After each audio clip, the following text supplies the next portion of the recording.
Bonjour à tous et bienvenue dans une nouvelle série d'informations hebdomadaires centrées sur l'Afrique.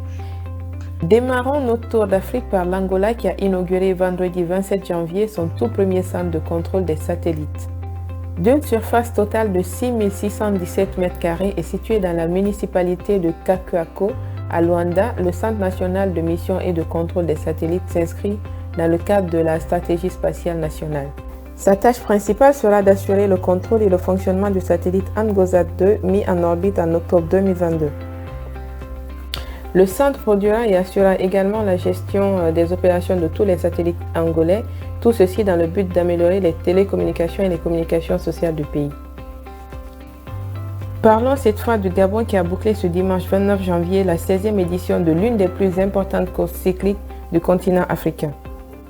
Ayant lieu chaque année au Gabon, la Tropical Amissa Bongo met en compétition des équipes professionnelles internationales ainsi que 10 sélections nationales du continent africain. L'édition de cette année s'est déroulée dans 5 des 9 provinces du pays qui est recouvert à 90% d'une forêt dense tropicale. Les coureurs ont parcouru au total 9003,2 km dans un climat très chaud et très humide. Cette édition a bien réussi aux coureurs africains dans le sens où pour la première fois de l'histoire de la course, ils sont au nombre de 4 dans le top 5 avec un Français en tête de liste, suivi par un Algérien, ensuite un Mauricien et 2 Érythréens à la fin. Continuons notre tour d'Afrique en RDC où le pape François a été accueilli dans une ambiance exaltée. Attendu avec impatience depuis plusieurs semaines, le pape François a finalement atterri à Kinshasa ce mardi 31 janvier. La RDC, considérée comme le plus grand pays catholique africain, mais également en proie à des violences meurtrières à l'Est, espère que le pape mette en lumière la situation dans cette zone du pays et diffuse un message de paix. Le pape a réalisé plusieurs programmes, notamment la grande messe papale le mercredi 1er février à l'aéroport de Ndolo, qui a rassemblé plus d'1 million de personnes. Ensuite, sa rencontre le jeudi 2 avec les jeunes au stade des Martyrs, où plus de 80 000 personnes ont répondu présents. Il s'est également rendu à la cathédrale Notre-Dame du Congo, construite en 1947, où il a prononcé un discours devant les prêtres et religieux.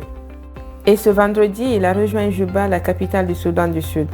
Rendons-nous au Cameroun où un ex-ministre de la Défense a été condamné à 30 ans de prison ce mercredi 1er février. Après 4 ans de détention provisoire pour détournement de fonds publics et corruption, l'ancien ministre des Transports, de la Défense et de la Sécurité nationale Edgar Alain a été reconnu coupable par le tribunal criminel spécial à Yaoundé d'avoir détourné la somme de 23,943 milliards de francs CFA, environ 35 millions d'euros pour la surfacturation de l'achat de matériel de guerre au Brésil à l'époque où il était ministre de la Défense.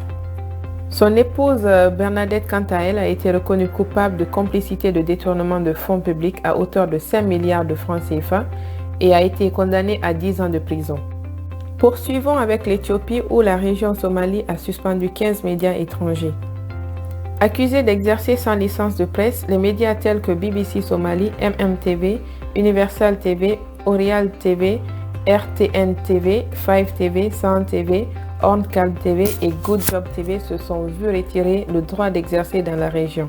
L'Association régionale des journalistes conteste par ailleurs les raisons de suspension évoquées en affirmant que des demandes d'autorisation d'émettre avaient bien été formulées comme l'exige la loi tous les 6 mois et suppose que ces mesures sont un moyen pour museler la presse qui évoquait la sécheresse, la corruption ou les conflits internes exposant le pouvoir. Faisons un tour au Sénégal où le gouvernement attribue un contrat de 3 ans d'exploitation du train express régional de Dakar à la Société nationale des chemins de fer français SNCF. Inauguré et mis en service le 27 janvier 2021, le train express régional de Dakar était déjà préexploité par la société française depuis décembre 2021 à travers sa filiale SETER. Avec le nouveau contrat, le Sénégal récupère toutes les recettes, paye à l'exploitant SETER un forfait, des frais de gestion et d'autres frais à la place d'un actionnariat jusqu'alors détenu à 100% par la SNCF.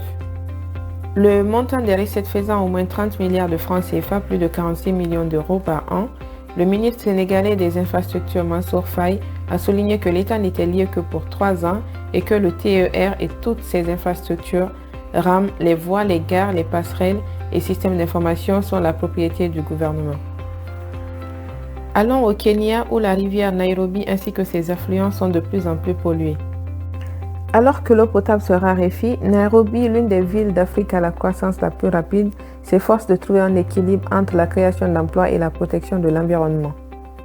La rivière Nairobi, signifiant eau fraîche et de laquelle vient le nom de la capitale, s'est transformée en égout passant de l'état clair à l'état noir à cause des centres industriels, mais également des quartiers informels qui ont dirigé une partie de leurs égouts vers elle. Cette pollution touche fortement les agriculteurs qui voient leur culture flétrir par manque d'eau potable. Le nouveau gouvernement a formé une commission dont le mandat est de nettoyer et de restaurer le bassin de la rivière Nairobi, mais pour l'instant aucun délai n'a encore été annoncé, ni aucun budget car la commission ne s'est pas encore réunie. Terminons ce tour d'Afrique au Niger où selon l'UNICEF, 4 enfants sur 10 n'ont pas d'identité légale, autrement dit, ils n'ont pas d'acte de naissance.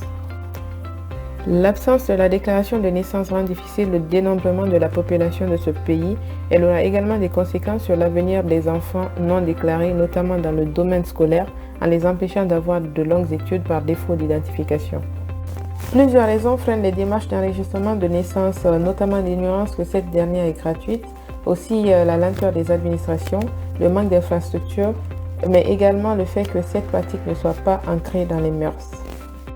Notons par ailleurs qu'au Niger, les parents ont 60 jours à partir de la naissance pour déclarer leur enfant auprès des services de l'État. Ce document leur permet ensuite l'établissement d'une carte d'identité, l'ouverture d'un compte en banque ou encore l'accès à la justice. Voilà donc, c'est la fin de cette série d'actualités hebdomadaires centrées sur l'Afrique. Si elle vous a plu, likez la vidéo, partagez-la et abonnez-vous pour les prochaines actualités. À bientôt!